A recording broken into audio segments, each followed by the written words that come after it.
Seb, maybe you can describe some of the research that you've done recently into analysing the dynamics of business owners today. Overall, from the work that we did with 2,500 multimillionaires around the world, of which a third were in Asia, and they ran companies which were on average around $9 million of annual revenue, so strong businesses, is the big factor was the age of entry.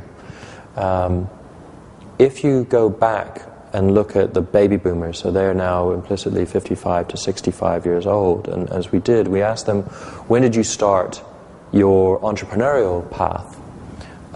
They, as an average, indicated a sort of starting point of 38, 39 years old. And we explored that and sort of, why are you doing that? Well, I wanted to get a proper career behind me.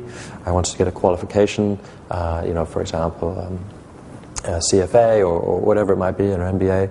So they basically had a first career that was pretty employed, if you will, and a traditional trajectory, and then made a step change. If you go back, that would take you from their age now to probably the mid-90s, so that's where it started. In the same population that we looked at, we also asked 55-year-olds, 45-year-olds, and 35-year-olds.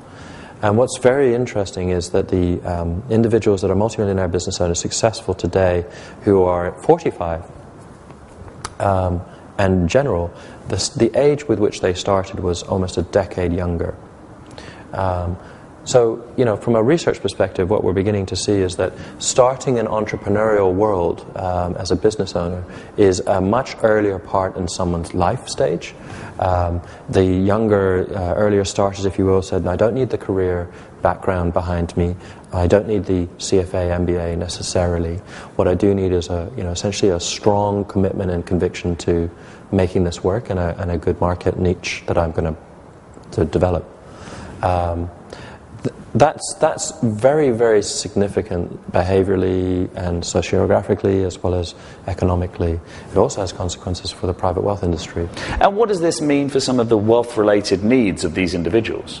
The industry generally goes a bit nuts about whether it's next gen or the emerging succession of wealth transition and so forth, and obviously that's all good stuff.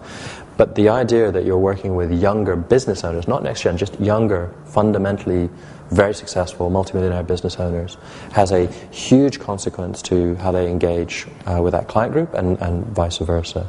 It's all the classic stuff about time and time rich and time poor and money rich and so on. But it's more their expectation levels are very different. What do they want from a wealth manager? What are they going to pay for? What type of relationship are they expecting? What are their long-term financial goals, given that they're already at 35 or 40, in the heavy sort of deep into the high net worth band of 5, 6, 7, 8, 9 million and going further. And how realistic are their expectations in a longer term lifespan from a wealth creation perspective, and also the longevity of people is longer as well. So there's a lot going on. Seb, so given all of that, what's the best way to service these clients?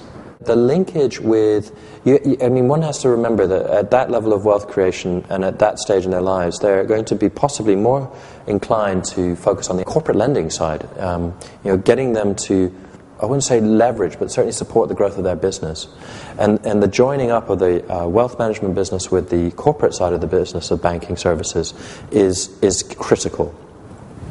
The other thing around that is that you'll find that a lot of business owners, and this isn't new, but it's much more pronounced because the population is larger, is that they will have heavy relationships with the corporate banking side for their business creation at a much earlier age.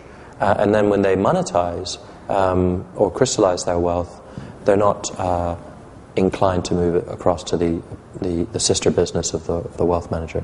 It's not new, but what's crunched now is the opportunity to bring that together is very, very high, because all of the business owners that we talked to said, I don't want to make my life difficult. And so the fact that it wasn't joined up is just nonsensical to me. Why can't it be the same proposition?